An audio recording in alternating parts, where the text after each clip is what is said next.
Good afternoon, everyone. Uh, Good afternoon to everyone here in the theatre and those who are joining us remotely on the Wits Surgical Society YouTube channel. My name is Anna Pachani and I will be your co-host today. It is a great pleasure for me to welcome you all to the annual Wits Students Surgical Society Burnout and Resilience Panel 2022.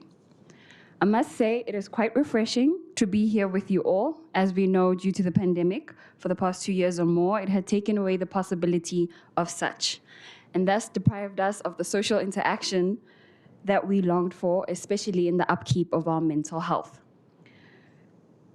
And seeing as May is International Mental Health Awareness Month, we thought it would be best fit to end it off with this intuitive panel discussion. I say we, as this year the Society has collaborated with the other great societies in our institution, namely the Wits Student Pathology Society, the Wits Physician Society, the Wits Friends of MSF, and the South African Medical Students Association. To everyone watching, I ask you, have you ever asked yourself, am I burnt out or is it just stress? From the words of Lisa McLean, MD, psychiatrist at Henry Ford Health, burnout is not the same as stress. Instead, it is a trifecta of work-related symptoms where you feel a loss of enthusiasm. You don't feel excited about your work. You feel exhausted by your work, and more importantly, you feel that your work or the work you're doing does not matter. To put it more applicably, burnout tends to come with a feeling of complete exhaustion, the type that doesn't dissipate with recovery tactics like a work-free weekend, vacation, coffee, or Red Bull. The kind of tired, sorry about that.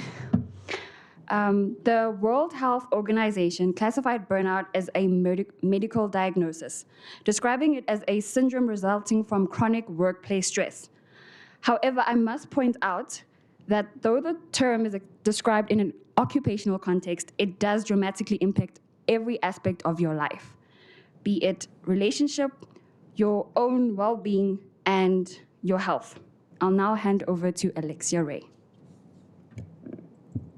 Thank you so much, Anna, for that warm welcome. My name is Alexia Ray Wilton, and I am the co-host for this event.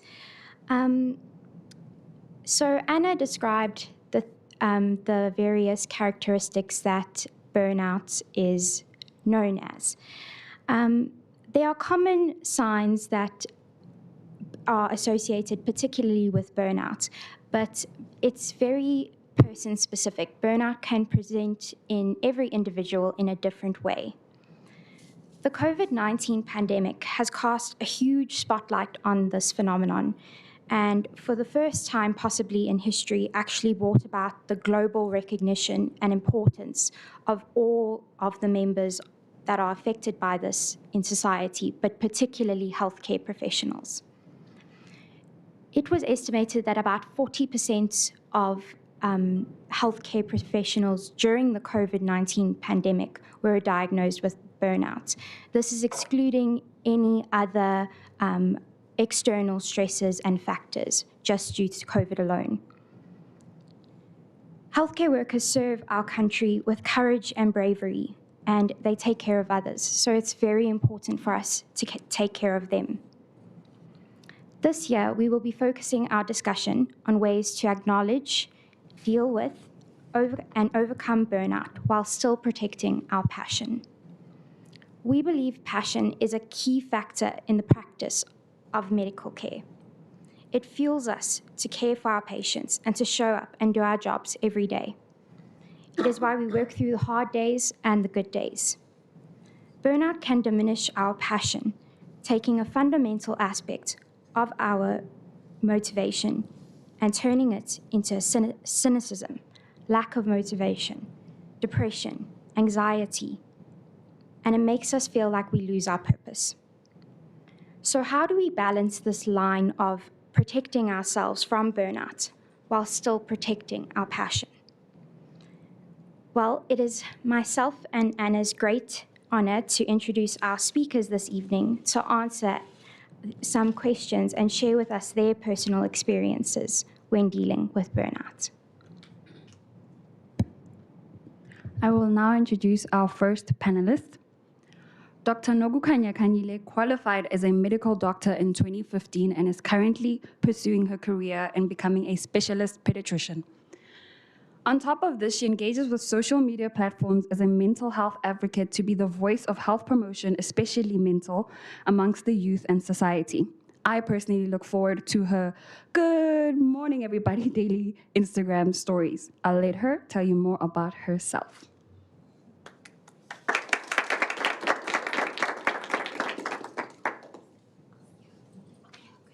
Good afternoon, everybody. How are you? Batongba Mudimu. It is 5 o'clock. Can we please get a little bit of energy? Hello, everybody. How are you? Did I switch off the music? The mic? Can you hear me? I don't know what happened to the sound. Okay, we back. Even the mic is not ready. Okay, I come with a lot of energy. Apologies. So my name is Nogo Kanya Kanyile. I'm currently working as a second-year pediatric registrar. I went to Wits. I qualified here, and I'm also working in the Wits program towards becoming a registrar. So I want to get real about burnout for a second. I know exactly what you're going through, particularly because we know that second year is hectic. You go through anatomy, you smell like horror the whole year. You then go to third year and you start working in the clinical setting. Then you have to talk to patients, which is a little bit weird. And then fourth year is kind of the same. Fifth year is when it gets hectic because now you have to ask people, what are you doing? And they're annoyed at you because they're also stressed and you're also stressed. And so if we look at burnout, and I just want to go through a definition of mental health, because a lot of people understand what burnout may be, but they don't understand what mental health is supposed to be.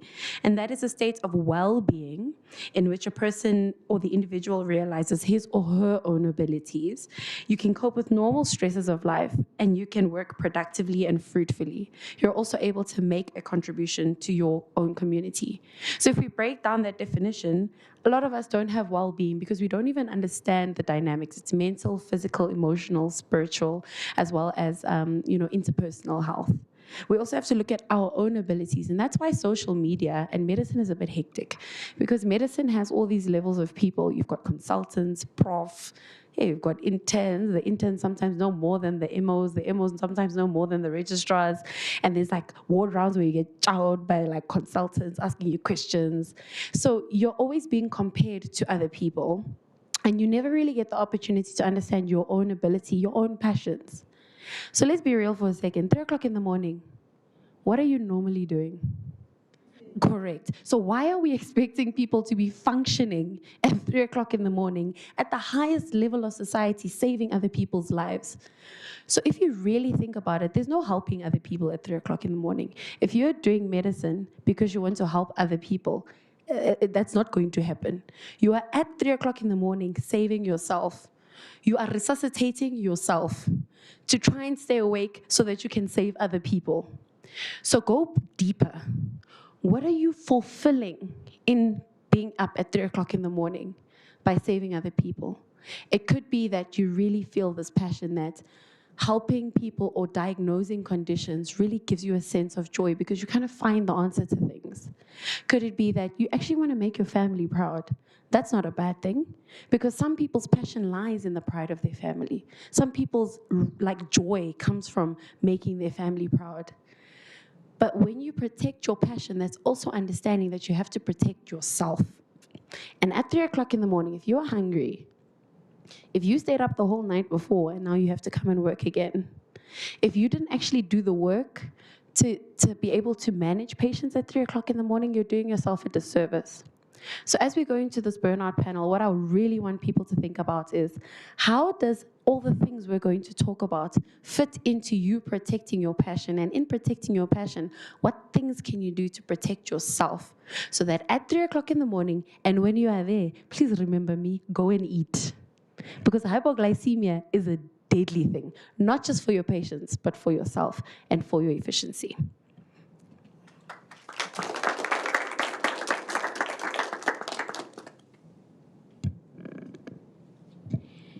Next, we have Nurse Puleng Lebese.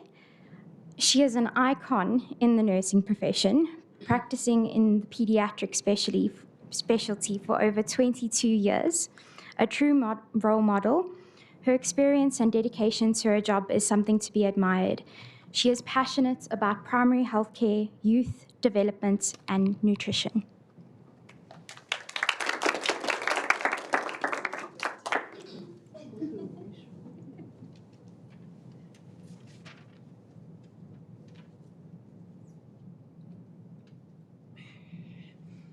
Afternoon, everybody. My name is Puleng Lebisi. Lebisi, it's milk, ne? By the way, yes. I'm a professional nurse, an operational manager, in a pediatric section at Bara. So I've been a nurse for the past 25 years, 22 years in pediatrics. So me and Pete, we are same WhatsApp group. So when I look at the topic mental burnout, it is a very important issue for us as healthcare workers. It is very important for us to take care of ourselves, because if you don't take care of ourselves, no one will be there to take care of our patients.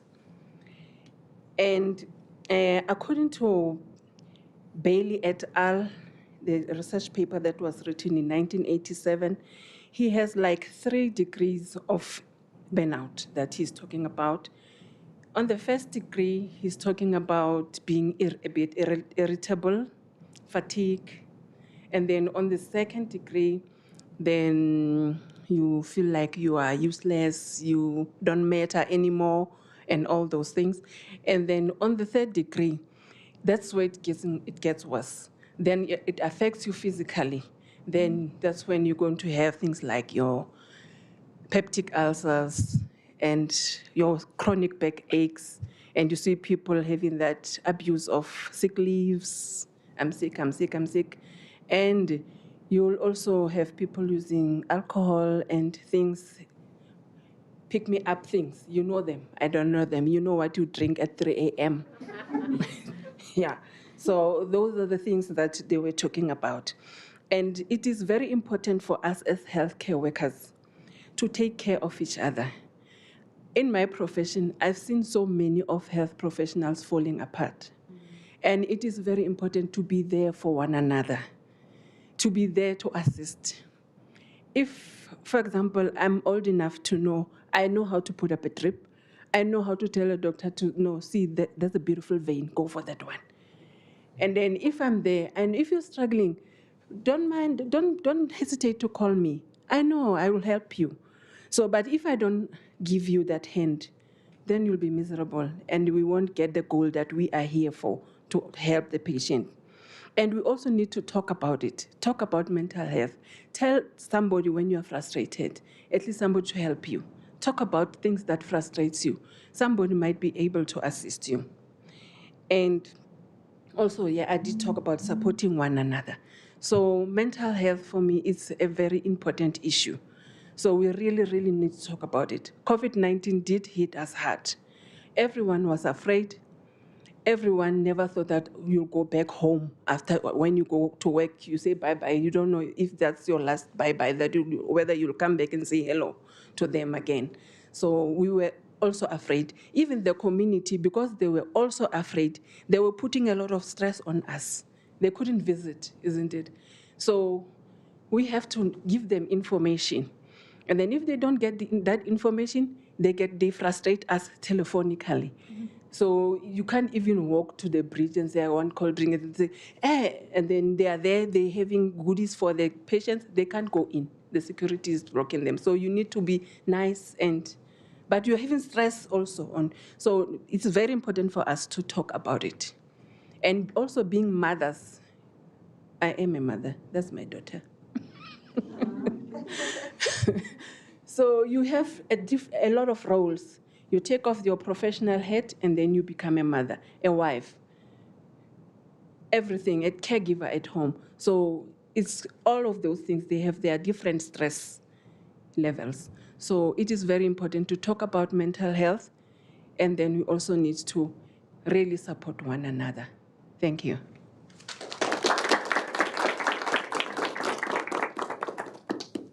Thank you. I will now like to introduce Dr. Sanola Rajaram.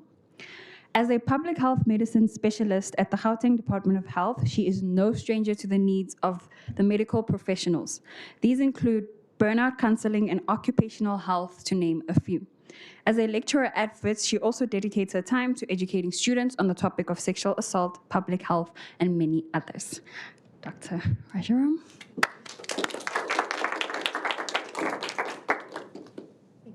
Thank you.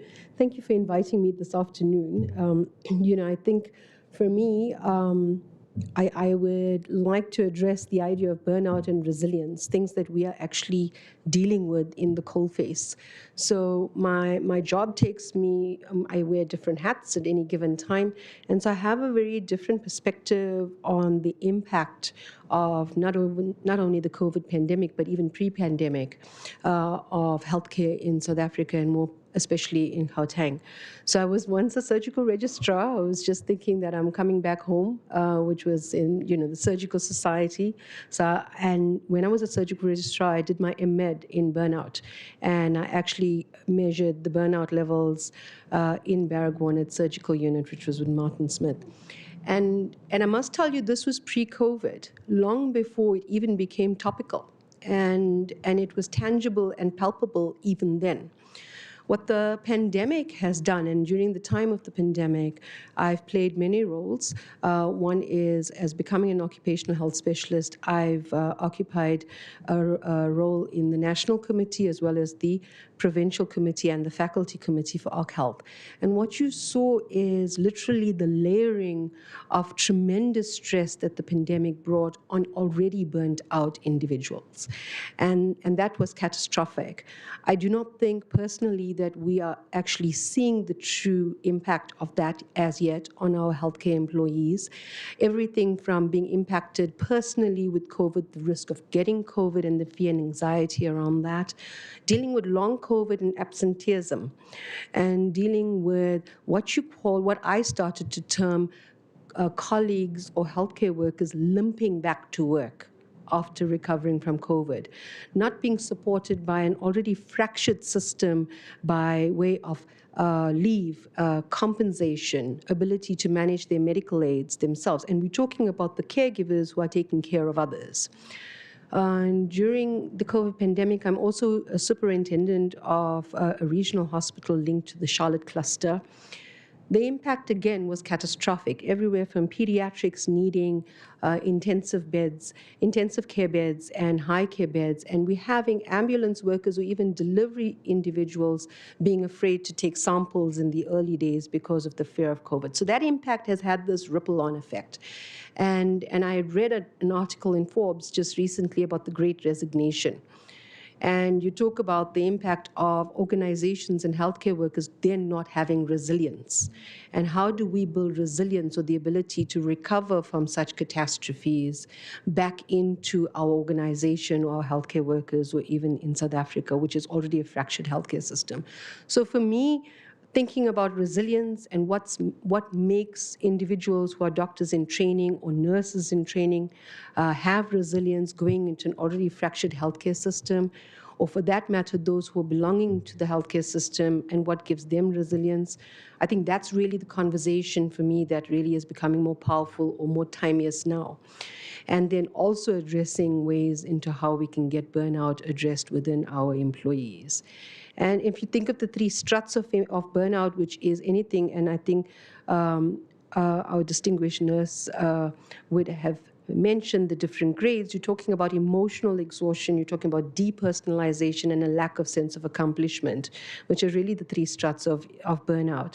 And how do we address that amongst our employees? I mean, as we go along, we can probably talk about the stats, and they're closer to about 60% post-COVID of healthcare workers reporting levels of burnout. And how do we actually build that resilience into our organization to keep us going? And to keep us coming back, and to, like you say, protect your passion. Okay, so those are some of the thoughts that I'll have just off the cuff. from the work that I've been doing across the years. And I'm very excited to take it into that for the next hour or two. Thank you. Thank you for having me.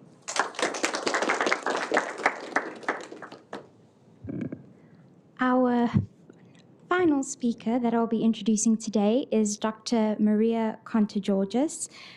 She qualified from Wits in 2015 and is actually a fellow Surg Soc alumni, so we are so excited to have her here today. Her persevering passion makes her a rock star in the medical emergency unit, and she is a personal hero of mine. When she is not saving lives, she volunteers with the Machi Filotimo Cancer Center, as well as other initiatives, and she loves spending time traveling and playing sports as well. So,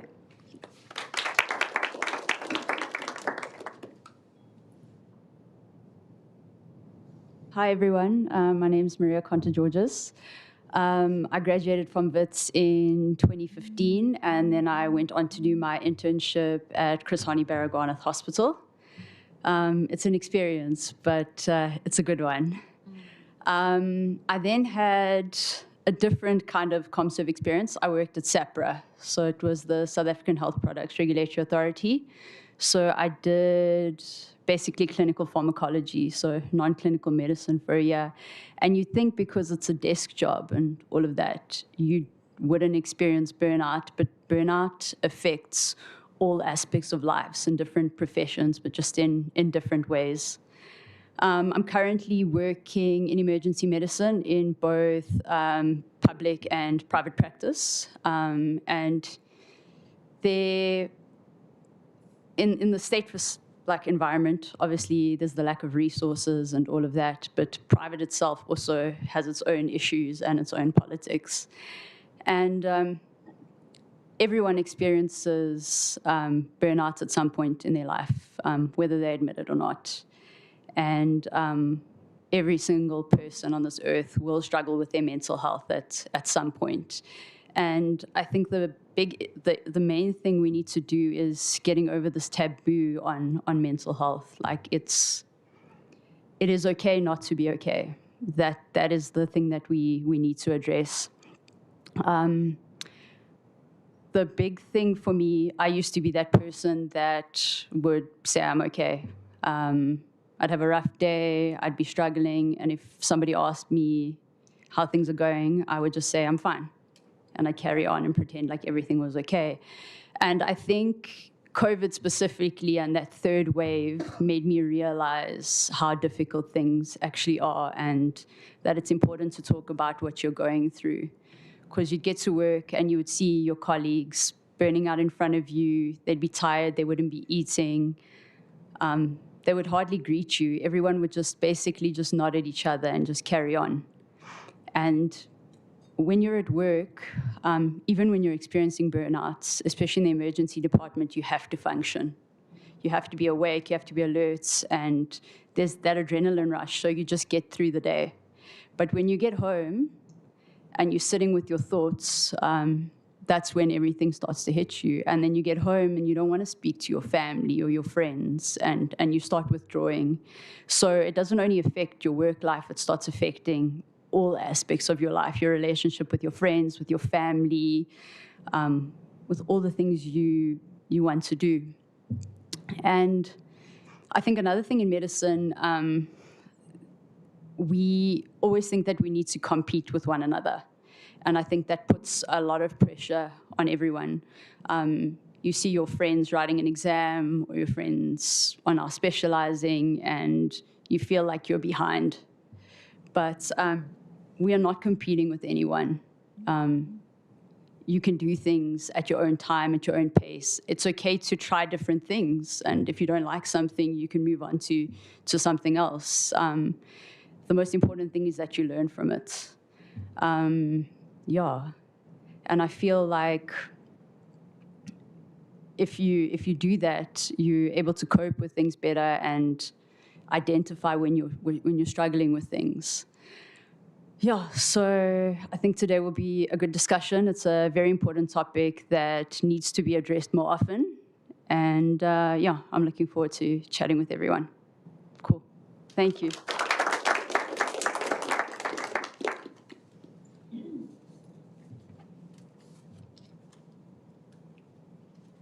Thank you so much to our panelists for coming up and speaking a bit about yourselves and just letting us get to have a bit of insight into you as individuals. And we will now begin the discussion part of the panel. So, thank you.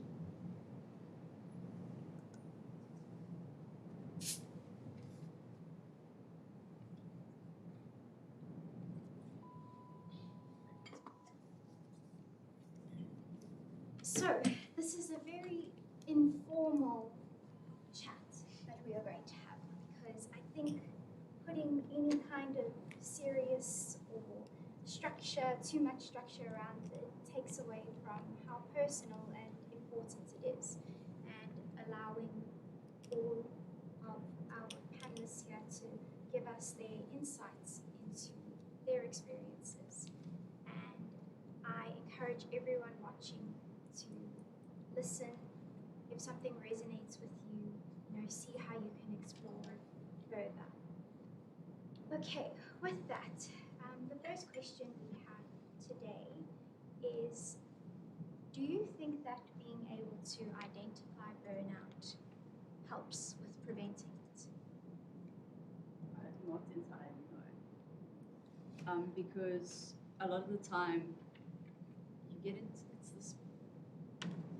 When you experience burnout, a lot of the time you don't realize you're in it, and it's like a cycle. I call it a burnout cycle. So you're going through this routine every day. You get up, you go to work. You feel like you don't want to go to work, but you don't identify that because a lot of the time you just feel tired but you just have to get through the day.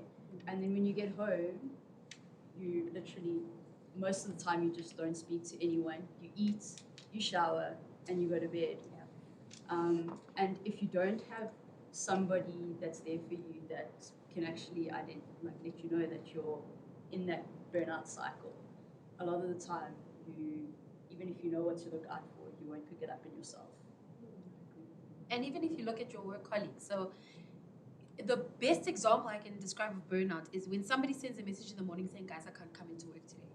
How do you feel? Because it's like, oh, you again. Yeah.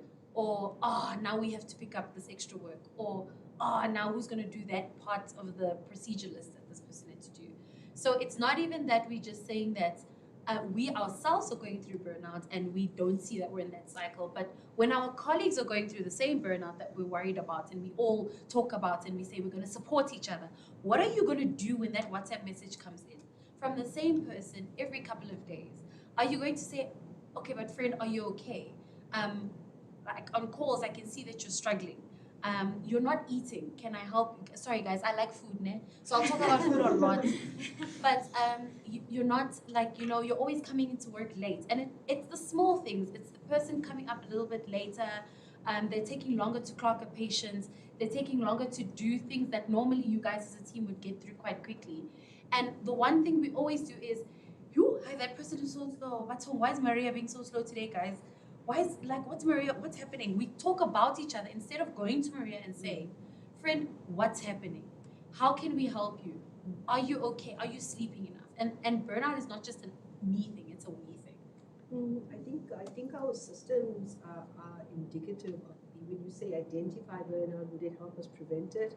I think if you take the casualty space or the emergency space, for example, what I saw as superintendent, if you had a doctor who was not pitching to work, it was, as you trickled along, and we're talking early days in the pandemic, we're not even talking into it, you basically got some who were so fearful they were just not rocking up to work, and there was just absenteeism across the board. And what you had the entire emergency unit struggling and stressed. So while you think you can pick up that individuals are burnt out or fearful, emotionally exhausted, maybe the one big thing is that you didn't even have colleagues having the mental space to have empathy for the other colleague at all.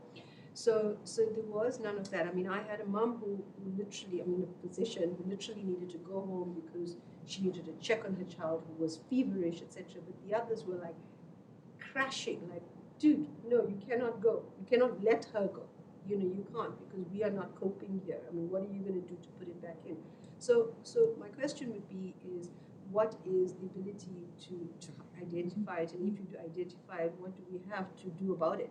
You know, I mean, is there anything to do about it? And with the kind of fraternity as well, that if we're tired or we're exhausted or we're ill, we still feel that we should go to work, you know, and limp along. And it's almost like doctors and healthcare workers shouldn't be ill, you know, and there's no room or space even within us as a culture to take care of ourselves. And it's not bred into us. We are meant to trudge on like soldiers at 3 in the morning or 4 in the morning, even if you're pregnant. And you're being exposed to COVID and you can't even take the vaccine. So I mean, these are very real situations, and that's exactly what's happening to the fraternity. So where do you have the residue to have empathy for Maria? I'm like, I can't even get into the casualty unit myself, you know. So you then start to become inhumane to each other and become frustrated with each other. It becomes very toxic. So those are some of the things I don't think, even if identifying it, what are you going to do about it after that? Really, we don't have those in our system. So, but in our nursing part, if in case we identify such, we have like at Bara we have employee wellness department. So if maybe I have somebody in the ward that frequently absents himself or herself, then talk to that person. There's return to duty interview, which needs to be recorded down. That I talked to her and she said this. If she saw the doctor put her off for so many days. Does it persist? Is it getting better? Then I have to report. So that if I see that I'm doing something, I'm talking to her, but it's not improving, then I can refer to employee wellness. So where they can do counseling, they can do some tasks with this person to see how best can we assist this person. So that's our way of trying to. I love what you're saying, and, you know, and I worked in the OC Health Clinic here in Charlotte pre-COVID, and then we came to COVID, and then we had the employee wellness. I think for me, why I'm bringing up perhaps repeatedly about the institution and the fragmentation of the institution is we found like a lot of our staff did not know how to access employee wellness, and they didn't even know that the service existed for them. And even so that it also during COVID that we upped the service and said, you have mental health services available for doctors and myself, and if we're burning out, we'll be there, and it's also available for your immediate family at the cost of the Department of Health. But how many employees knew that? I didn't know that. Yeah, exactly. I'm a mental health person. So, and a lot of employees don't know that. And you know, so how do you tap into the service and how do you access it? We have a contract with the KISO, who's part of Netcare, for our staff, right? And I ran training on burnout during this COVID, and you found that just a minimal, just a trickle, and the only way that a trickle accessed this is because you know, somebody told somebody, and then you had like poor uptake of these services. So I think what you're doing obviously is sterling and probably an isolated center of you know, excellence with your nurses, but generally I've seen across the board that a lot of the stuff, we've got 75,000 healthcare workers in Gauteng alone, you know, and that's excluding our medical students who come on board who don't have access to the services. And we had to train our medical students. I was involved in training them to become vaccinators, and then we're throwing them into the pandemic, literally, without ability to protect themselves mentally, without ability to protect themselves from the virus, you know, and we're making them vaccinators. So the passion is there. How do we protect ourselves? And how do we give ourselves protection and our immediate family? Because COVID was unique that way. Because I could take it home and give it to my family and my kids. And I was very fearful. And you were talking about your sister and how afraid an individual would be to bring it home, you know, to our family members. So yeah, I think about accessing those services, and it exists. How do we do that? And that's very, very important. And you may definitely be an isolated center of excellence in that we mentioned. So yeah, I think I've seen a lot of that. I had doctors calling me on super call and just screaming, you know, because they're so frustrated. And you just had to become the hearing sounding board. because they were scared as well. I had to go out innumerable times to do the swabbing myself because they flat refused. Because they didn't want to expose themselves. It's their right to refuse. In many ways you think it's wrong, but it is. So because they said we weren't providing adequate PPE. Yeah. So if we weren't providing adequate PPE to protect them, they're like, hands off, guys, I'm not doing this. And emergency medicine, I would imagine it was very similar to that space. Do you endanger your life? It's very challenging.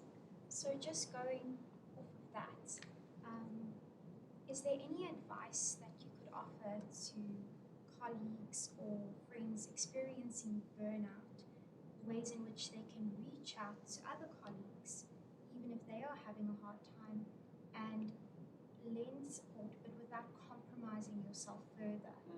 Is there any advice you can offer your colleagues? I think it's important to have a work buddy, just one person, that is your person, and you make sure that person eats, drinks, goes to the bathroom, because we don't do that. We can go the whole day without going to the bathroom, and it's not healthy. And you have that one person that will let you know when you're not okay, and you do that for each other, and it helps, because you're going to have one person looking after the entire unit. So find that person that's your work friend, and stick with them, and just be there for each other and help them out. May. Is she your work buddy? And even in your department, I think you underestimate how many people will take care of you. So when I was in Obs and Gynae, also did it. So Mary and I qualified together, and we also did internship together. So when I was in Obs and Gynae, you're the only intern on the floor, and then like you got to do all no, at Barra. At Barra, so you're the only intern on the floor, and you're running around and you're doing all the DNCs, and you're doing all the admissions, and you're helping them in theatre. Oh, it's chaos. And at 7 o'clock in the morning, the incoming shift of the nurses would come in, and they said, Dr. Kanyile, go in the tea room. There's Dogo there. We just made the porridge for you there. Have coffee there, and take a nap. And when the consultants would come and look for me, they were like, no, Dr. Kanyile, she used to go, I think she went to the blood bank, right? Just because somebody is not in your profession doesn't mean that they won't help you. The sisters, Sister Livese and the pediatric sisters, they know us in neonates. They save you. The team at the lab, if you just have them at the lab and you say, listen, like it's going to take 4 hours to get those results, but if you have that one person that you call, you're like, I'm coming in, I'm bringing the sample, they will save you every time. There's and simple things like learning somebody's name. Simple things. We should know everybody's name, but you don't learn everybody's name. And then it becomes like hey, you're the lab person, or you're the intern, or you're the student. And I hate doing that, because I'm just like, but these people are individuals, they're gonna, like, the sisters in the ward have saved me so many times because of simple things like, Kanya, why did you not intubate this person? Ish, doctor, no, what happened was Dr. Kanyile was busy resuscitating. Me, I wasn't resuscitating. Dr. Kanyile was resuscitating that side, so she was busy there. We just stabilized while she came over the side, and then you walked in. So things like that, it's a team. It's not that they're covering for you and making your mistakes, covering up your mistakes, but they're helping you. And simple things like that in a team setting is important. So look for those people. It doesn't necessarily have to be one person. It's really great when you have your person. And the other thing is setting alarms on your phone, because you will forget to eat after 8 o'clock. Because, the sisters will come and you'll be like, oh, okay, it's time to eat. But between 8 o'clock and 4 o'clock, there's something that happens where we're just like, oh, we don't need to eat for 8 hours. And then you just don't. Or give each other sleeping shifts. If it's 30 minutes, you protect that time. You tell the person you are going to sleep for 30 minutes. Doesn't matter, come hell or high water, you must sleep. Because the patients will always come. But the minute you go off, they'll replace you with someone else. It's a horrible thing to say. But they will replace you with another intern. They will replace you with another student. But you can't replace yourself in your own life. You cannot. So you have to fiercely protect that time. And you have to advocate for your colleagues to protect one another. If they say, Chomi, I'm fine, say, no, go and eat now. Sorry, food. Go and eat now. Because if they don't, they're not going to do it. Or they're going to get caught up with another patient or another procedure. Or let me just do this one more thing. And then there's going to be an emergency that comes and then nobody can eat. So protecting yourself means also sometimes protecting one another, because when you do it for someone else, then it becomes the norm. It's like in this unit, that's what we do here. You know, that's what in the specialty, everybody knows in surgery, it's chaos or whatever. But in my unit, everyone knows we work together here. That's very powerful. You know, and be practical. What you're saying. You know, I think again, you really need to encourage your doctors and your staff to work as a team. You know, and you really, I mean, they may not get as personal as all that, and you know, you don't have it in the character of everybody to do it the way you're doing it, which is really the ideal. I'm very people person, so I know everybody's name, from like the security guards to the cleaners to the whoever. That's the nature of who I am, so I can identify with you in that regard. But you always have the others who are not always like that. I mean, we're definitely the minority. I can guarantee you that. You know, we are.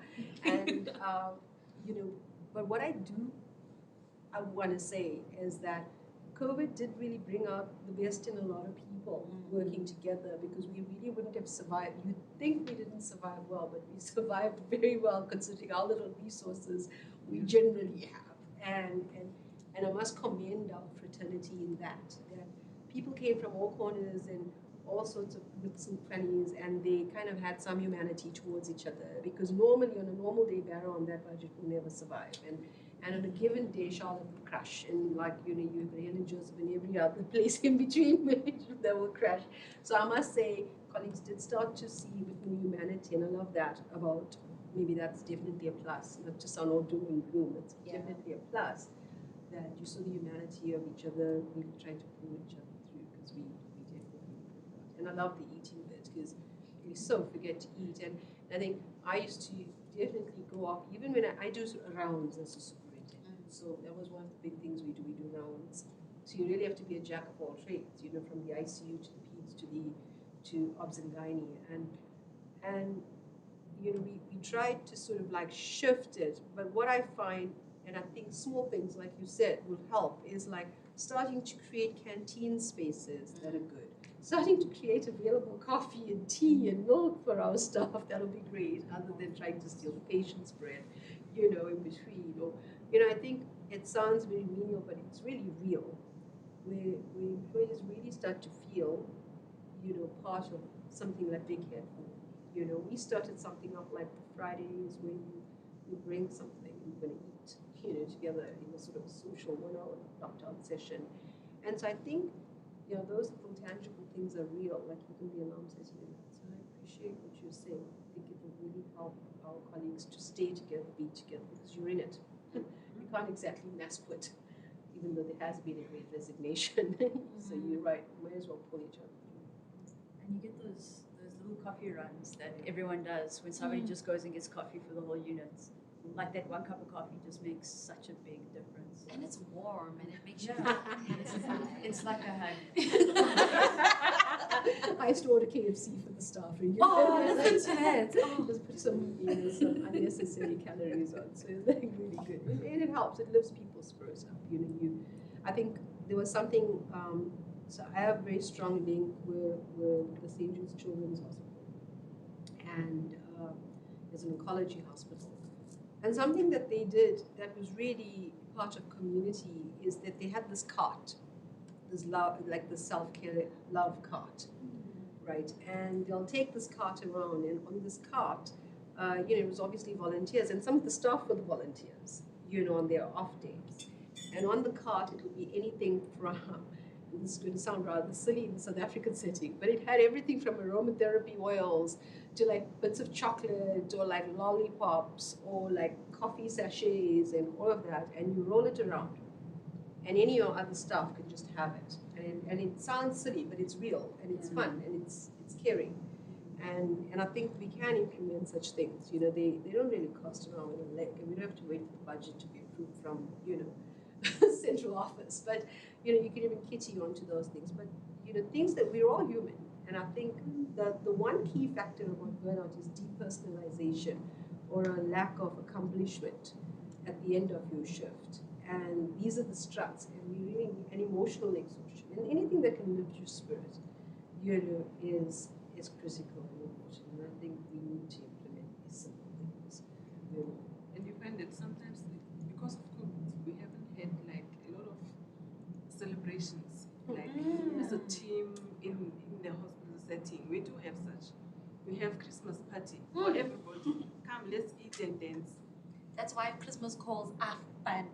The sisters make Christmas calls nice because you just come with your plate and they cook for you. So it's been a long time that we haven't had such. Yeah, and then we just discuss. You bring this, you bring that, and then I always bring the cutlery and the plates and everything so that the place looks nice. See, and then we all eat and enjoy ourselves. So it's just that day of saying, let's just or maybe just during the year somebody's retiring. Oh, that will be our Christmas. Yeah. That will be their best Christmas ever. Because this person is going and then we eat on that day. There's a strong connection with food. The thing is, societies have for years and years and years, we have come together because of food. It was hunting, raising children, and food, right? So when you look at society at its core, food is a basic need. It's a basic need because you actually need it to metabolize, and then you also need it to function properly. The better your nutrition, the better you are, physically, the better you are mentally. But also when you look at just as a socialization tool, when you eating really good food, you just feel better. When there's cake, people come running. You know what I mean? If everybody said we're having a salad day, it's this is great, but we're having a cake day. It has the ability to change your mood. So you need to find those small moments within an environment like a work environment where not a lot of people might like going out to bowl, or not a lot of people might like going on a walk, but everybody needs food. And that's something that everybody can agree on. Food and coffee, Adding to your thing, I think during COVID and online, and even now we have a lot of students or staff or presentations online. We used to schedule, literally team scheduled weekly, a online meetup coffee session, right? And like you said, individuals forget. And because I sit in central office and in the national space, etc., you think that you're waiting for that big bang intervention, and that's not going to be forthcoming. That stuff you're almost going to have to let management sort out. And I think one has to be innovative, especially in the space we are, to create those sort of innovative things. There are a lot more women statistically. I mean, probably also because of the number of women in healthcare that struggle with burnout, when you look at the stats. And you get women also have wonderful ability of aggregating, in commonality, whether it's women who are mothers, women who are pregnant, women who are not pregnant, women who are single, so you create sort of spaces even in your work environment, because as a fraternity, we the sort of do my 12-hour shift, I'm in my car and I'm out. And that's sort of, my husband's in corporate, and they do so much of that employee wellness nonsense that we keep thinking about. And I'm thinking, actually it keeps them together in high stress situations. In our fraternity, we don't do anywhere near none of that. And I found that even during the pandemic, I never talked about work at home, ever. I never brought it up. I have 3 children, and they probably don't even really have that impact of the work that I have bringing home. But the impact of burnout was real at home. I was crabby, I was irritable, I lacked sleep. My phone was on 24/7. I'd answer my phone 24/7, and it's not healthy, And then, so I think as a fraternity, we need to shift a lot of that and put pressure within our units. If you're unit managers, or if you're in spaces like mine, where you create these sort of turn-off culture around, that work is work, but in work we need to also take care of ourselves, debrief, like you were saying, because these conversations can be academic, but that's dull, but it really needs to be more conversational. We know the stats, we know the numbers, we know the exodus, the resignation, but it's now really about, I'm thinking more about resilience and how we can get over this, and what are the ways and the skills we can get into ourselves as a fraternity to build that resilience, because that for me would be very critical. We need to do it for ourselves. We really need to. so much for those wonderful insights. I think it's so inspiring to see that in the healthcare profession there is this common identity, not just as healthcare professionals, but as human beings. And that it's so refreshing to see that among this group of panelists, because as all of you have said, medicine is an incredibly competitive environment. Going on from that, with it, having experienced burnout in your profession, how has it affected your patient interactions, and how do you deal with the consequences or the guilt that you may feel that accompanies that? I think sometimes when you're really burnt out and you're having a busy day, and there's that patient that just goes on a tangent, and they're telling you about their family and like the problem from 10 years ago, and you cut them off. And then later on you go sit and you think about it, and you're like, I shouldn't have done that, because I wouldn't want somebody to do that to me. So yeah, I think when you're in that situation and you're interacting with a patient, treat that patient the way you would want to be treated, or your family to be treated, if you were on that other side.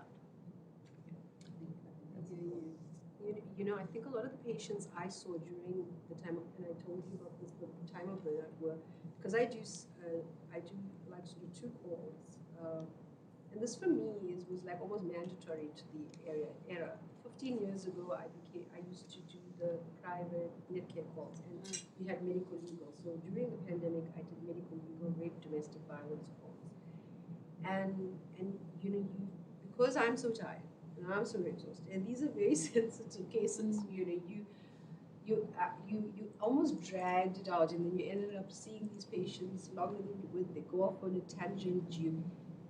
I think as healthcare workers, we need to also become a little bit more circumspect, because yes, it's a horrible tragedy, and yes, it is the second pandemic laid upon the pandemic.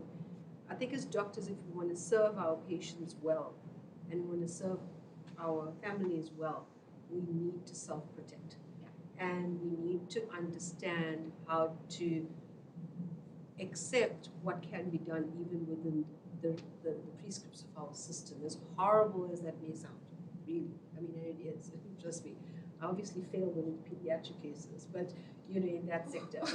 But the system, we need to put pressure on a bit of our system, private or public, to do more collectively as a team, because we as an individual cannot do it all for those patients. And I think, you really, you can drag it out. Those calls were devastating. Horrible. I think that's the one where I've probably experienced most of my issues. And it comes to the fora, and it's a trickle-on effect, to your family, to your next day of work, and it can pan out. So I think we need to understand we're not the fix-all for the whole system. That we're part of a larger team, and that actually cannot save everybody. It's as horrible as that is. It's something that you really have to face in your quiet moments, and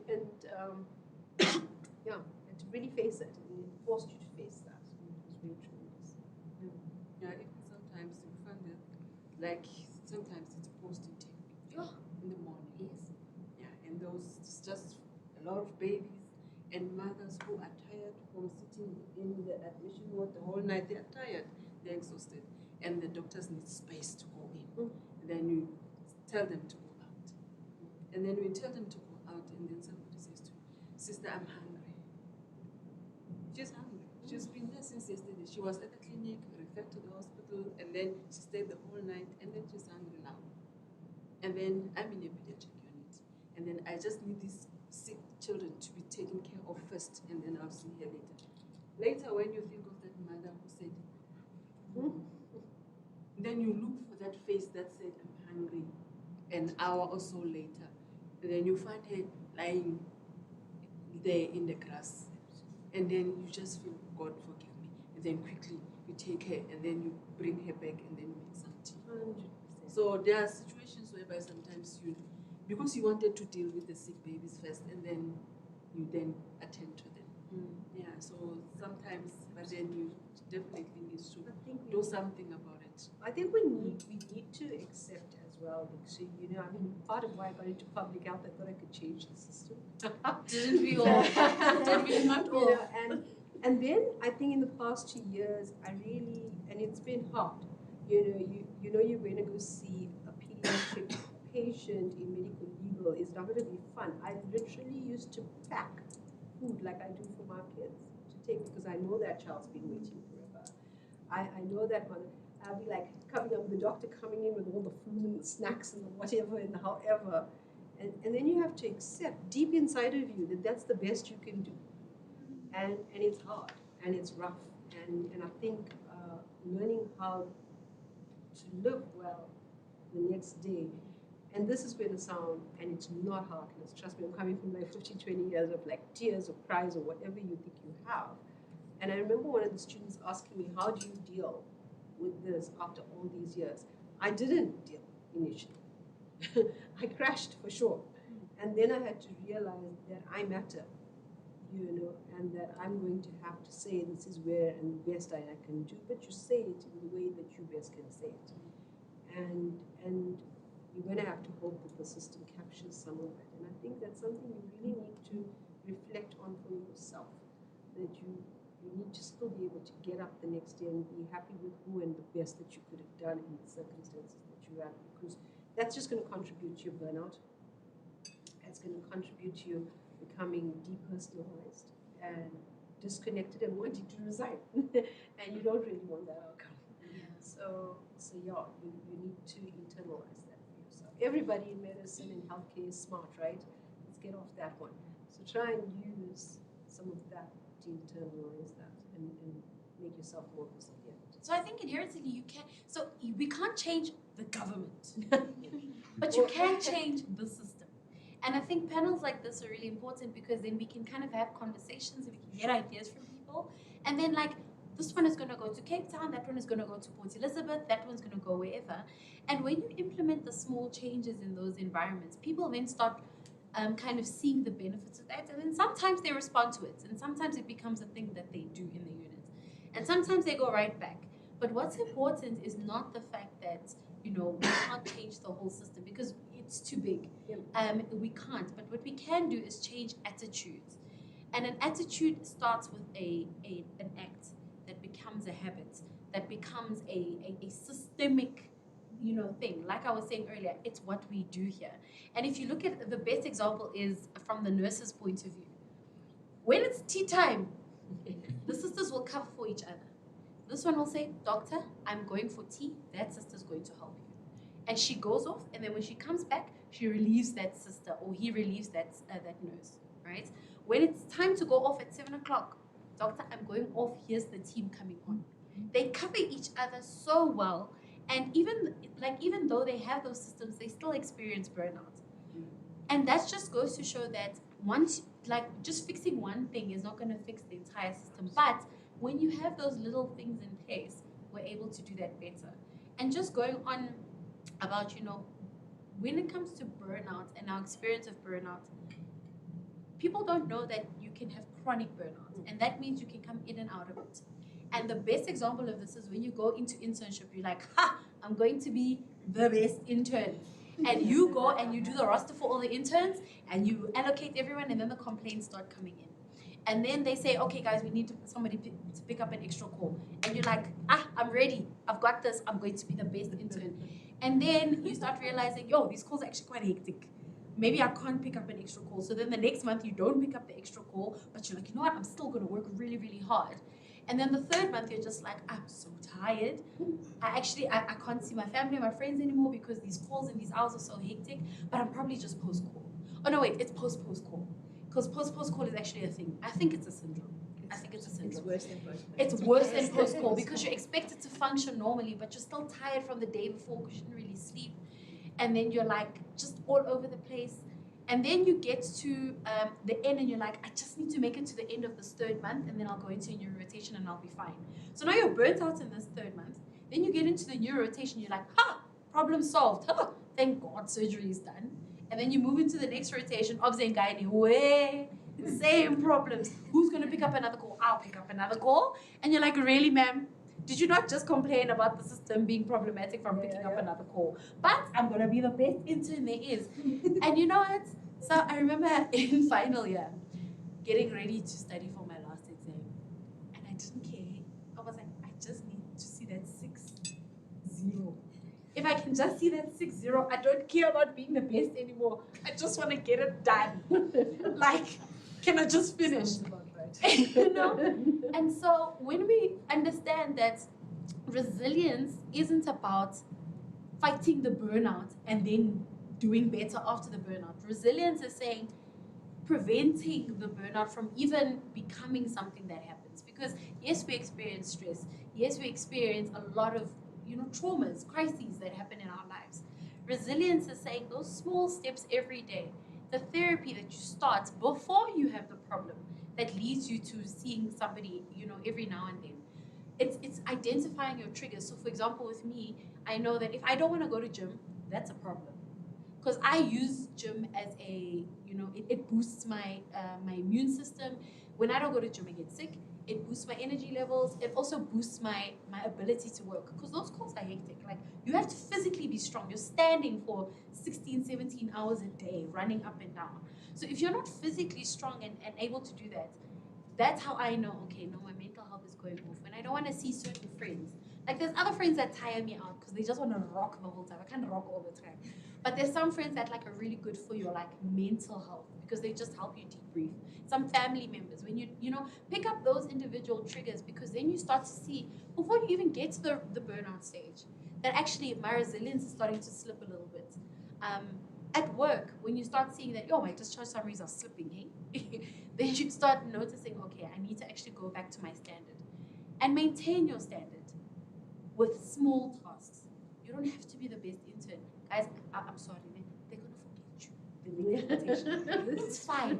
As an intern, you just need to learn what you need. You need to learn how to manage emergencies. You need to learn how to be a good, a safe doctor. So that when you're alone in the sticks, you'll be able to send that person to the appropriate level of care. You're not going to be doing cardiothoracic surgery at an internship. So don't worry about that. But you will be. You will be giving people IV lines to give them fluids, to give them glucose.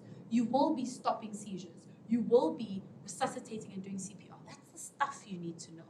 And when you understand your targets and your goals, then resilience becomes easier, because then you don't compete and say, but the rich is able to do that. You're not a rich. You'll get there. But for now, do what you need to do, and that resilience becomes a little bit easier. That's what I found helped me in internships. You make a very good point, because you're in those ward rounds and then somebody answers a question and you're like, I didn't answer. What's the pathophysiology of? What gets me through, when I'm studying for exams now and I'm feeling stressed and I'm freaking out and I'm like, I'm not going to make this. I'm like, I know more than I did yesterday. Just remind yourself of that, and that will just get you through that day. Yeah, even sometimes just acknowledging your strengths. Yeah, acknowledging what you are best at. Just do your best, and then the rest will follow. So that's me doing my best. If I see a mother and then she's not comfortable, I'll go there and talk to her. Most of the time, I like referring them to my scriptures. So then you find them. And then they look for that face, and then go and see that sister and say, sister, can we talk? And then you sit down and talk to them. So just acknowledge what you have, what your gifts are, and then just do your best. Thank you. For you personally, when does being hardworking cross the line into overworking? What are some of the signs that one can look out for? Every day. Definitely. There's something quite funny, and it sounds maybe anecdotal and powerful, that my husband told me. Because I was like, oh no, actually, it must have been even last month. I was crashing. You got kids, you got family, you've got calls, you've got deliverables, you've got training, teaching, whatever.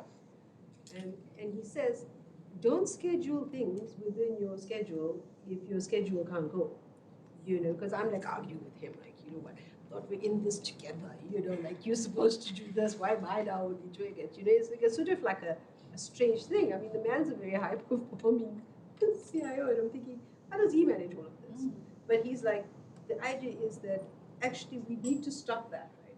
If you can, I mean, obviously you have to get your internship comp service, that's a different thing. You're a walking ventilator there, it's set, this is what you're going to do, right? But once you get past that, and now you're going to achieve personal goals, like whether you want to be a registrar, whether you want to take exams, whether you want to go into private practice, whatever it is, I think then you need to, as a doctor and as a human, be mindful of your personal space, like whether you have partners, families, children, whatever it is, and schedule appropriately, such that you accept that you're human and that you can only do that. We're not superhuman, right? And anybody who thinks they're going to be superhuman, and it gets more and more complex as you get along. You think you just got an internship and comp service to contend with and you're a success, or just getting the 60 at the end of the year, but you're not. You then got all of that other self-imposed pressure. You think you're going to have the perfect wedding, have the perfect engagement, have the perfect children, it's endless. So you really need to literally be mindful of your triggers, but also be mindful of what you humanly can achieve. Because who you're competing with? You're competing with your cousins, your mother, you're not. You're competing with yourself. And I think you need to be realistic about that. You never ever really hear, I think, I used to do the induction of new doctors in Charlotte annually. And just as almost like for myself, I used to ask, so what do you want to do, Everybody is like, I want to be an ophthalmologist, a surgeon. I'm like, dude, you haven't gotten through internship. Yeah, and nobody's even said that I'm structuring my leave, I'm looking forward to my leave, and this is where I'm going, in your internship. Do that. You need to be mindful and do that. It's not a race, you're racing with yourself. And I think you need to it's wonderful to have this career, but you need to be mindful of how you structure your career. And I think the other thing you have to think about is, this is why writing down goals is so important. Because when you get to the goal, then you're like, oh, I'm here. Because you're not going to feel the same way at the goal that you felt when you wrote the goal. Because when you wrote it, it felt like this big thing that you needed to achieve. And then you get here and you're like, oh, okay, cool, this is great. What's the next step? So what's really nice about writing down the goals is that, and what I also say is take it a step further. Write down how you want to feel when you get that goal. Because if you don't feel that way, you can then reevaluate why. So because burnout is a sense of accomplishment that gets lost, you lose your sense of self, your sense of worth. If you say to yourself, at the end of final year, I want to feel like somebody who is accomplished as a medical doctor, as accomplished as a community servant, and accomplished as a family member, right? What I did was I don't know if you know, in the books there's like all these objectives. As a student, you should be courteous and timeous and what, and I put those on my wall because I wanted to be that kind of doctor. But then underneath each of those things, it's like, okay, if I'm timeous, how's that going to feel for me? It's going to feel organized, it's going to feel relaxed, because if I've planned my day, I'll get there on time. Even if I'm a little bit late, I still want to feel relaxed. If I get my reg time post, I don't want to be like, okay, I finally got the post, I can hit the ground running. The goal now is, you can laugh, but when it happens, I'm going to be the one laughing. I put a picture of myself on one of my colleagues who just graduated with the FC, or at that time who had graduated with their FCPs. And in their gown, and I put my face there, walking across the stage. Visualizing. In 2024, I'm going to remind you guys about this talk, right?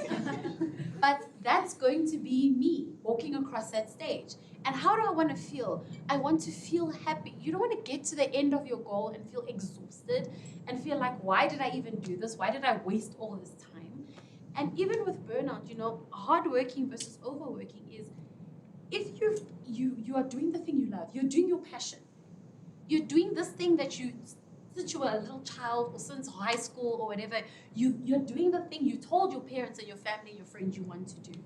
And now you're doing this thing and you're just like, why am I even, that's overworking. If you're not feeling the way you wanted to feel when you got this thing, you're overworked. And it doesn't mean you shouldn't be doing it. It means you have to maybe change how you're doing it. Because insanity is doing the same thing over and over again and expecting a different outcome. So maybe you just have to change what you're doing and turn that overworking, because like I said, you don't have to be the world's best intern. Yeah, there's awards and all those things that you can get. But I don't know. I don't know if there's an award at Barra for the best intern. I think at the end of it, we all got certificates. Yeah, And everybody I mean, gets- it's a different thing if you're in the speciality you want to do, because then they remember you and they're like, oh yeah, I remember you an intern, you were hardworking. But surely you should be hardworking I have to everywhere. tell you that even at the college, even if you get the medal, people forget. Yes. You know, I'm a college examiner at the college, and it's like, oh yeah, you know, we've got like 4 or 5 that are coming through the cohort right now. We're the examiners on this side. We're not looking for the shining star and watching that individual career where us do just pass. But you know who And does remember you are your patients. Yes, your patients do. Your patients will And your never family. forget your face. Yes. And your family also, I must just say, because I'm probably in that phase, which is a different phase from you guys, your family, your partners, whoever it is in your life, remembers you and how you ran that game, you know, and how you. I used to run the MA program at Wits for about 5 years, and the first thing I told registrars is like, family first. You're here, and I used to enjoy asking the question, you know, why did you do medicine? And then you got everybody's like, oh, because it's my passion, because, you know, like my mother was a doctor, wanted me to be a doctor. And yes, I accept that, but I always see that as your second reason. I mean, your first reason is you're there to, a lot of it at the end really becomes, I'd hate to tell you, you become common. You're there to support your family and earn money, okay? And that is a huge impact, and that's really where you're heading. Okay, and yes, your passion has to be in your job, and you need to love your job, but it's a job, and that's how I feel. I mean, that's my thoughts on that, in terms of how you become resilient, survive, and want to get on, especially the hard days, you know, and when things get tough. And I love what you're saying in terms of visualizing goals, etc. And you need to keep redefining those goals, depending on where you are at in the space of your life. And life happens whether you like it or not. You just need to figure out how to fit work and how to fit who you are into that life. You know, I've walked into many colleagues' practices. One of my favorite colleagues is a pediatric neurologist. She's my son's pediatric neurologist. And she went through, she's got an esteemed career, she really is. And she went through the great whole thing of having twins, etc., surrogacy, etc. And then she says, you know, Sunil, I wish because I was doubting myself that yes, I finished my speciality, and yes, it's X, Y, and Z, but I was focusing a lot on creating space for my children and my family. And she was in the tail end of where her boys had graduated high school and were off. And she says, I didn't spend time. Like, I wish I did a little bit more balancing. And you can have that sterling, you know, career, etc. What is a sterling career? Who's going to remember you? So goals and goalposts change is what I want to really tell young doctors in training like yourself continuously. And you need to do exactly what you're doing in that sense. You need to redefine your goals continuously and ask yourself what's different and what's important. People are going to come into your lives, and that's really where that heart is and what gives you that heart. And I think you need to not forget that. And you need to, because that's going to help you run the dash all the way till you're retired. And you need to remember not to hurt that system, that part of that very fundamental part of your system. There's always going to be patients. There's always going to be pandemics or epidemics or everything. We've had TB to HIV to now COVID. That's your job.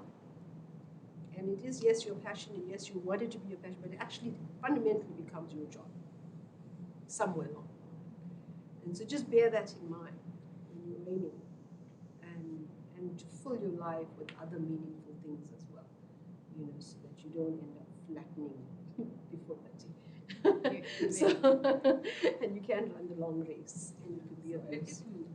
Taking care of oneself. Absolutely. Taking time out is very important. Like going out with friends and all Yes. that. Like, they rock a lot, but you just yeah, taking time out, going out and going to church, listening to music, at least for that few minutes. I remember we had one intern, and He was an Indian guy. He downloaded a piano on his phone. That's right. And then after 4, when he's supposed to go home, he'll sit at the back. You see, when you enter from Metabo, there's the table at the back, and then you sit there and then start playing the music. And then all the kids will want to get out of the cot beds and go to the piano and dance. And then they will dance there at the corner. And then by 5 o'clock, he'll take his bag. Bye bye, bye bye, bye bye, my piano. And then his name was my piano now. So I think that's his way of saying, now all the consultants and everybody's gone. Now he relaxes with the kids, they laugh and do that. And he goes home with a smile on his face. That's said, this boy's got a strategy. It's good. It's for him. You're giving me ideas. Yeah, I have been dancing then. That was good. Even for us, we would be dancing as we give him medication and then isn't it as he's just taking us through to 7 o'clock and then 5:30 he'll go. And then everybody's happy and then he goes home. So we are coming to our last few questions. It's gone by so fast already. I wish we could have you guys here for much longer. You all are so busy and we are so grateful for the time you have allowed us to have with you. I just wanted to ask Nurse Lacey, we are fortunate enough to be sitting here today in this environment talking about mental health and burnout. But I wanted to ask you, how was burnout and mental health tackled and discussed within your circle 20 plus years ago?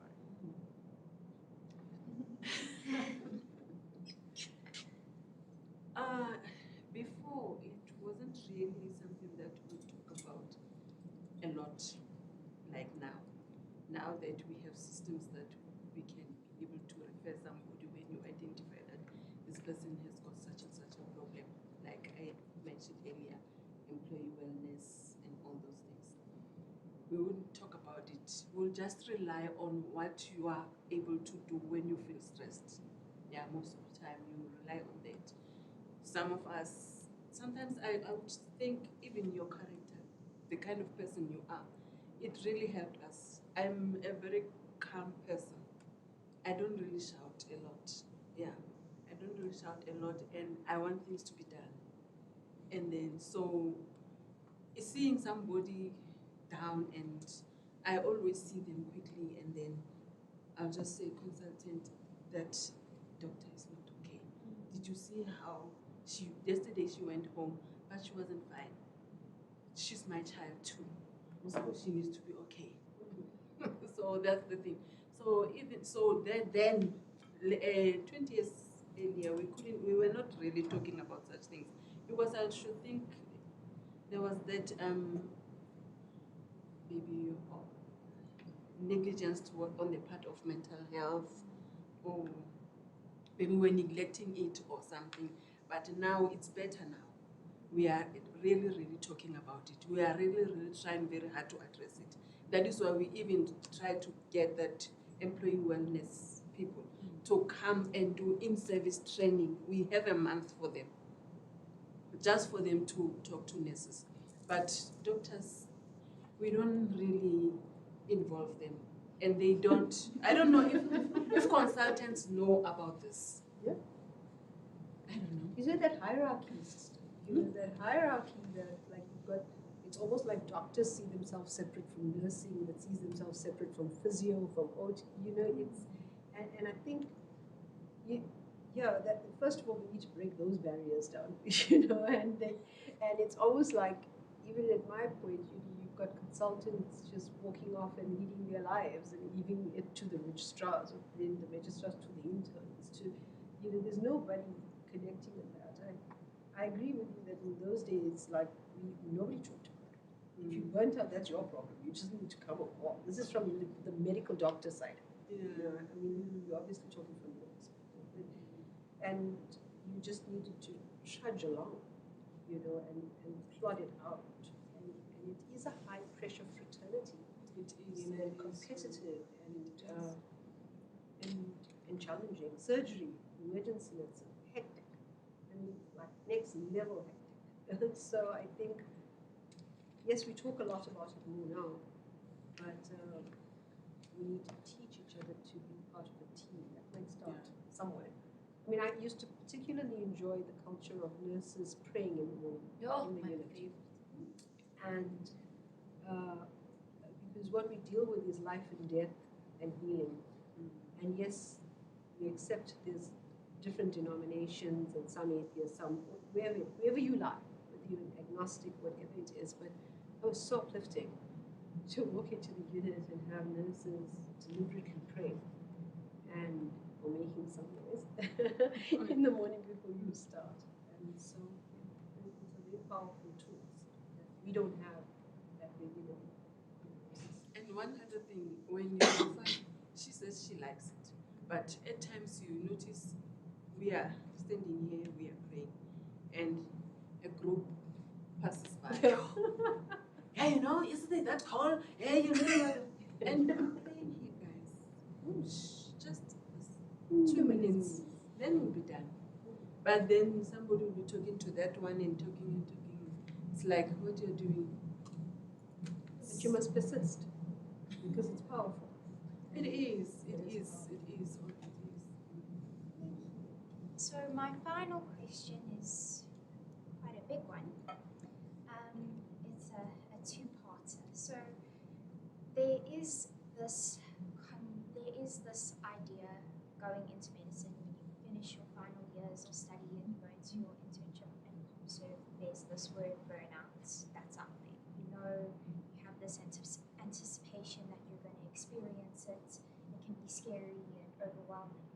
What advice would you give to those newer healthcare professionals going into the workplace for the first time and not putting that in the back of their mind and anticipating that they're going to experience it and it's going to be awful? What advice can you give them to prevent themselves from making that mistake of building it up in their heads? I think you need to take it one day at a time. And some days you're going to have difficult days where you just need to take it an hour at a time. So, yeah, I think you just need to step back. Don't get this thing in your head and be like, okay, internship's going to be rough. I'm going to struggle. I am going to burn out. You probably will, but you don't know when you're going to. So you just need to take it day by day. And when you're having bad days, just think about, why did you choose medicine in the first place? Find that joy again. Look for that joy. Look for that thing that drives you. And obviously find things that help you cope. So when you're at work, work is your job. When you're off work, being at home with your family is your job. If you are sick and you're unwell and you can't work, your job is to take care of yourself and get better. It's not thinking about the shift and when you're going back to work. So yeah, just day by day. And also, I think we know what burnout is. You know what it looks like. You know what it like sounds like. But you won't know what it feels like until it hits you. And so that's also okay. Because now you're going to be like, oh my God, I know what burnout is. I should be like, I get burnt out every 3 or 4 months. It just happens. It's just something that you can't run away from per se, because sometimes life just hits you like a ton of bricks. Like sometimes you just have one of those rotations. So for me, that was neonates. Like I came from maternity leave, and then everyone was like, Kanya, you should totally do your MMed in maternity leave. And I'm like, no, I'm on maternity leave. That time is going to be added to the end of my rich time, so I can spend time with my child. Yeah, but like then you don't have to do the time. And I'm like, no, but my child, I'm never going to get back at 2 or 3 hours with my baby. And I felt the pressure, and then I was like, oh, maybe in the last week I should get into it. And then my mom was like, your child is going to grow up, and they're not going to be here when you are, they're not going to be 3 months old when you finish your degree. That time is still going to be there. So you have 4 years to do it. You have 6 years of med school, because you need each of those years to do what you need to do at that time. And that's also okay if you need a little bit extra time. It doesn't make you a bad doctor. It doesn't make you a bad person. It just means that, you just need a little bit more time to figure certain things out. And I personally think that like we should stop putting so much pressure on trying to do medicine in 6 years and record time and what, because you staying back an extra year or an extra block just means that like certain things are not your, like anatomy. You guys, yeah, that's very common. I was like doing well at everything. So I finished med school in final year with an A. But the year before that, it was a B. Then the year before that was a C. And then second year A. I went all the way to subs A. But it's because I learned from the mistake the year before. And if you don't learn from the mistake the year before, it's going to catch up with you. And so now that you know what burnout is, you know what it looks like. Let's say you get to that point. Don't say, oh, I should have done better. No. What mistakes did you make that led you to that point? And also remember that each rotation is different. Each phase of your career will be different. So you can't necessarily do the things this rotation and you were like, oh, I didn't burn out. And then do them in the next rotation and then burn out. And you'd be like, oh, what's happening? It's constantly changing. And what I love about this panel is because they don't put that in your curriculum, at least you have it here. You have societies like this where you guys can share these conversations. You have healthcare professionals who, when you get to, like, oh, Dr. Kanyele, you were doing the burnout thing for us in that day. And we can talk about it and we can say, okay, so what kind of things have you implemented? Because the most important thing is hurt people. And so maybe you just need to be the person. And whenever someone shouts at me, I'm just like, oh, okay, it's cool. Probably just stressed about something. Maybe I did do something wrong and I need to fix that, which is important. You must know where you were wrong. But if someone's just shouting at me because they're hurting, what am I going to do shouting at them back? Or what am I going to do gossiping about them? If it can stop with me, I'm the brick wall. They can't, their anger can't go anywhere. Just be like, okay, I hear you, sister, or I hear you, friend, or I hear you, consultant, or whatever, I'm sorry. And then you make your habits and you change them again and you work the system around and your family shouts at you. Sorry, one more thing. There's two big things that my mom did for me when I was an intern. She's never worked in a hospital before, but she knew a lot of people. She was trying to see, how can I help my child? How can I help my child? The first thing she did was, when it got really, really rough, there were some times where I was so tired I couldn't like drive home. But I had to drive home because it's not safe sleeping at the hospital, and it's also not safe staying in your car because you've got all your valuables there and they know that you're there, right, in the car. So what she would do is she would sit on the phone with me and she wouldn't even say anything. Sometimes she would sing or she would talk and whatever, but just to keep me awake, right? Open the windows, music blaring, just to keep me awake. There's so many times where I did, like, because friends of mine would do that and they would veer off or they would almost hit cars, but she kept me up. The second thing she would do is when I get home, some days you just have tough days and you don't know what to say. You're just like, it was a horrible day. I'm just feeling a lot. And she'd be like, okay, she'd open the blanket, she'd put me under her arm and I would just cry. Some days you don't need to do anything, you just need to heal. And that's also okay. So when you have people in your life who know who you are and understand that about you, it could be like Maria saying, your person at work. It could be your family. Like Sister Libby is saying, it could be her, it could be the sister who takes you as her child. It could be your superintendent who you call and you're like, I'm not coping. Find that person who's just going to be able to help you. Because when the burnout hits you, then you know, okay, how did we get here? How can we change that? It's important to just enjoy the journey every day. It's so nice. And there's this mentality where you must go from med school, internship, comp-science, specialize. And sometimes an event will happen in your life and your whole plan will be derailed and you think everything's over. My whole life is like falling apart.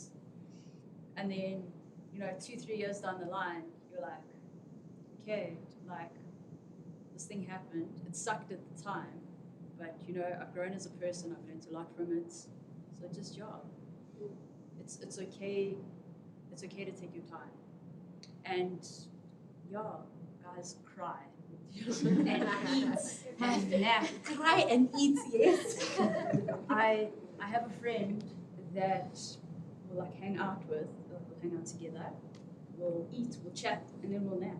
Like, group naps are great. Like, you don't have to go out and chill. You can just have group naps. When you're driving, sing, scream if you have to. Just find ways to make yourself feel better and cope. And like a lot of the time, I think with burnout, you feel dissociated. Like you're not here. You're like in a dream. You don't feel happy. You don't feel sad. So when you do feel something, let yourself feel sad. If you're feeling super happy because something good happened, it's good. Enjoy that moment. So yeah, so just enjoy the journey. It's a good one. I think also plan to have no plan. I think it sounds like a very strange thing to say, but throughout my time, from internship to consultant and even subspecialty, I've had a gap year. Pregnancy, I used to tell my registrars, is pregnancy. You're either breastfeeding or pumping. Don't even bother. Don't call me, we'll call you and we'll come give gifts if you want us. But I think the journey as well. I was looking at my birthday and I recognized so many of the names. And I'm thinking, the thing about it is, and this please, there's such a gender gap as well in medicine. And that, I'm seeing this Carol's female, and yes, I do not want to say that the journey is more or less for one or the other. But as female, being myself female for that matter, the journey is infinitely different, whether you're transitioning from having children in reg time or not, whether you actually got different, expectations as a woman in your home or your society or even with your friends, whatever it is. It's different. The journey is different. Accept that difference and do not think you're in any way underachieved because you're taking time and maternity leave, or that you're taking a gap year just to breathe and not just be a doctor with your kid, or with your family, with yourself. And I think understand that the journey is your journey and it's different from everybody else. And everybody has different factors. There's many unplanned things that are going to happen. It's not a straight line from A to Z. And you must love that about your life because it's your life, and you must enjoy it. Have good things and if you have no person or a person, in truth, honestly, go get a therapist. Okay, you've got medical aid, go get a therapist. Not everybody has a person, guys, and also not everybody has the ability, internally or externally, to reach out to others. You might just not have anybody, and that's also possible and very okay. It's okay to sort of be alone and isolated or whatever, or loner or whatever you want to call it. Then get somebody privately for yourself. You can pay somebody, actually it's doable nowadays, you can pay for mental health care. And I think you need to do that and see it as part of your norm. I go to a therapist every year or two. I have a brilliant relationship with Amber. And the reason is not because I can't reach her. I actually have a lot of people in my system, but there are just some things I can't talk to people in my system about. And I want to be my true, authentic self, unjudged. And it's very good to have somebody for you.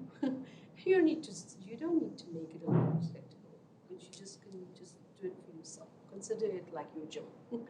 And I think it's very important, and do what you need to do to get there in a happy way, as happy as possible.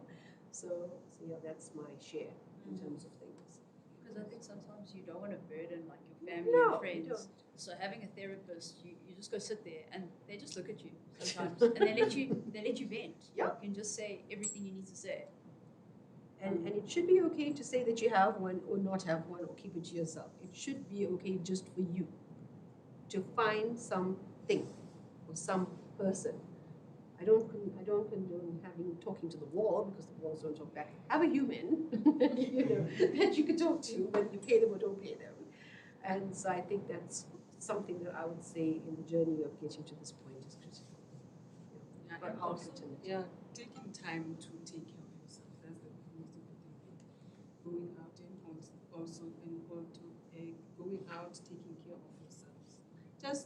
Just sitting down with your friends and having a cold drink at the back of the ward. Yeah, and talking about the consultant. Vent about him. Yeah, tear him apart, and then I'll be listening in the bathroom.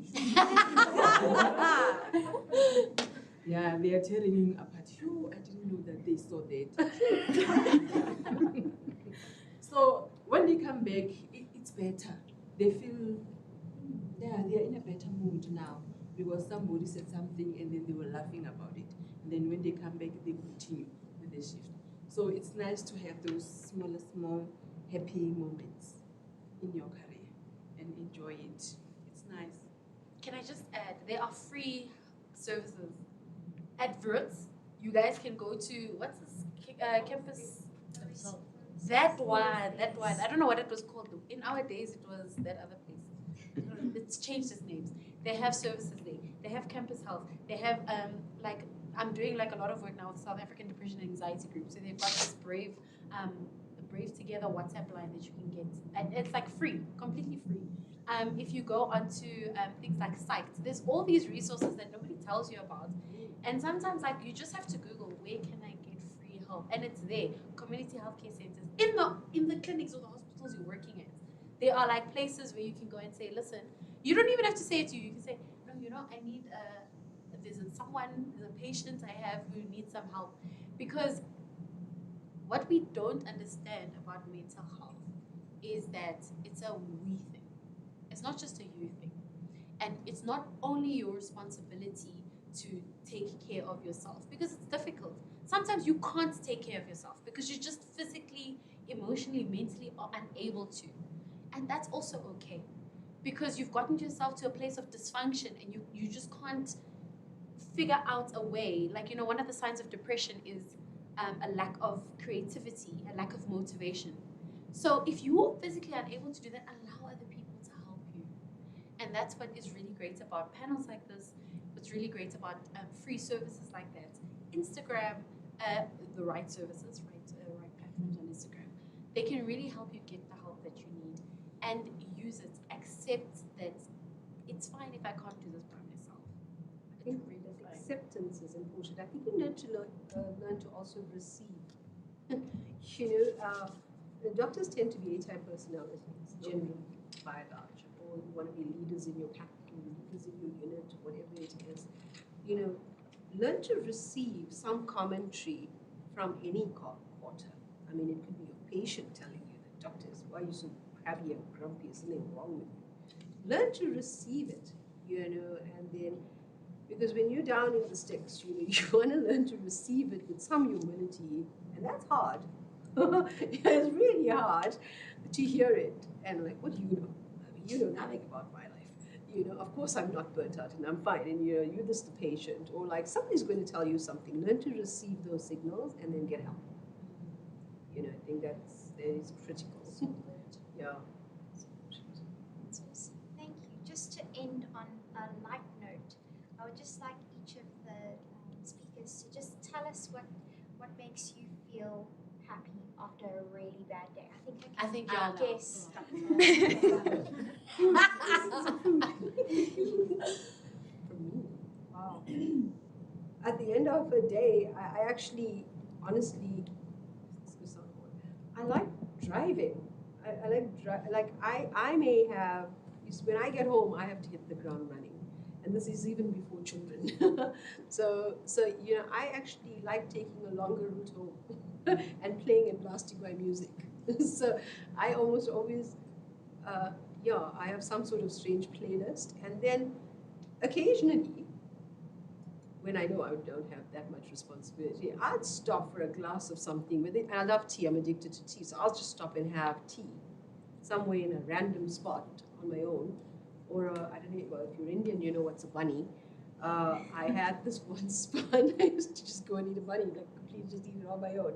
I became a regular, but those are some of those random things. There's nothing highfalutin, but that's exactly what makes me feel good, generally. Talk to myself as well. Yeah, me after a long day, I like to get home, hot shower, PJs, like have to wear PJs, hug from my human once I've showered, and then I get into bed with my dog. That's nice. So, and then a nice hot cafe mocha, just to end the day. Very nice. That makes me feel good. So for me, besides food, because food is great, guys. You just need to find your meal, hey? Because for me in internship, it was spaghetti bolognese. That was my thing. And it was the Woolies one, hey? Because that's the one you could take with you to work. But exercise. So I really love a challenge. And exercise is one of those things that where you can challenge yourself, but it won't break you. So like the stronger you become, like doing 24-hour calls, like 6 in a row is a bit hectic. But like doing 3-minute planks and you achieve that, that's fantastic, you know? So exercise for me is the one thing. And then now that I've had my baby, it's so cool because, you know, like she's at that point in her life where when you walk in the door, she's like staring at the door and then she like smiles at you when you come in. So it's like those kind of things. Yeah, my husband is cool, fine, whatever. But the baby, like, and then it's like hugs and cuddles and then it's like rolling on the floor and just being blessed that I'm able to have people who care for her, like realizing that they're there. And everybody's really in that space. Really makes my day just so much better. And speaking for No, what makes my day better? It's like when I go off and I get home, that long bath. Oh. That long bath, and then afterwards, a strong cup of chocolate with lots of milk. With lots of milk, and then I just sit down and watch my favorite soapy and just relax. I forgot one thing. Guys, singing in the car, and especially me, worship music. I can't sing the top notes, but Tasha Cobbs Leonard, I will hit that note after a difficult call. I will be singing the spirit in the depth of my soul because, like, praying sometimes is difficult because your thoughts encroach on you. But what's really nice about worship music, and whether it's just other music for you, worship music, you can just sing like, Lord, you know, I want to be fired by fire. You said the fire. So please purify me. It's enough now. So that really helps you, like, get that off your spirit. Yeah. Thank you so much for being with us here today.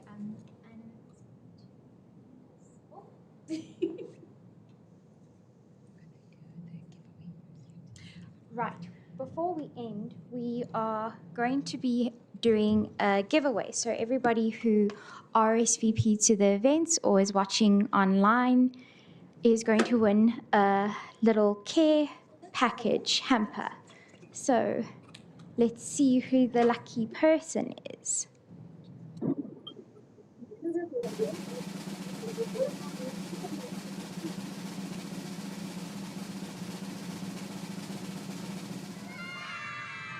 Yay! Is Tandeka in the audience here? Must be one of our lucky online viewers.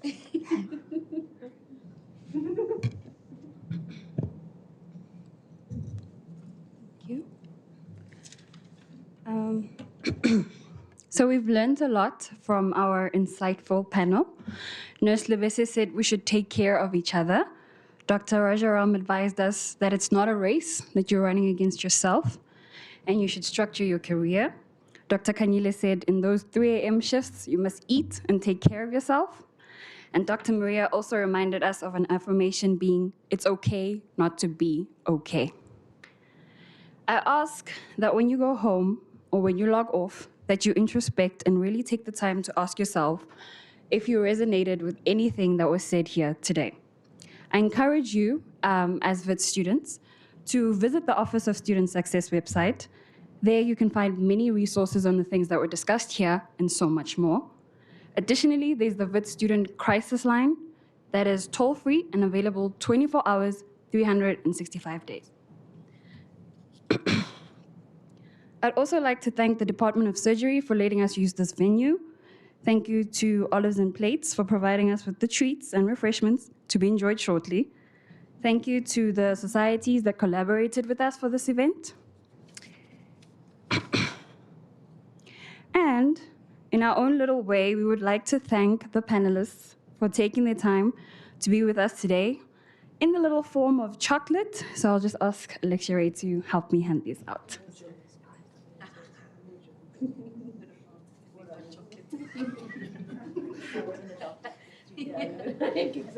Well, thank you very much. I appreciate it. Thank you so much. Thank you.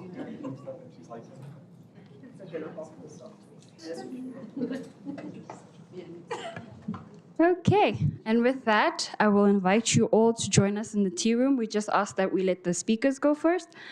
You will find this venue when you leave this venue, turn left and just walk a bit and you'll see it, to enjoy some nice refreshments, because I cannot emphasize enough how important food is. Thanks to Dr. Kanyile. Drive safe and, oh, do you want to say something?